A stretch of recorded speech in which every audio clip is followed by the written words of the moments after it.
আসসালামু আলাইকুম। আমাদের সবার পছন্দের এক পেয়ার লাল খাকি কবুতর, ডাবল বারালা, ছাড়াছাড়ির জন্য বেস্ট কবুতর। আর অনেকের পছন্দেরও কবুতর। এটা কমার্শিয়াল বা ছাড়াছাড়ি দুই দিকেই খুব ভালো হবে আশা করি। খুবই সুন্দর কবুতর, লাল খাকি বলা হয় এই কবুতরগুলোকে। সবার পছন্দের কবুতর।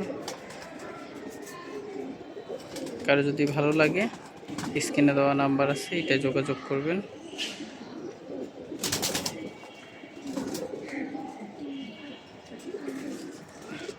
এইটা মাদি, স্ট্যান্ডিং কোয়ালিটি দেখেন। আর পিসেরটা নর। যদি কারো ভালো লাগে অবশ্যই নক করবেন। আসসালামু আলাইকুম।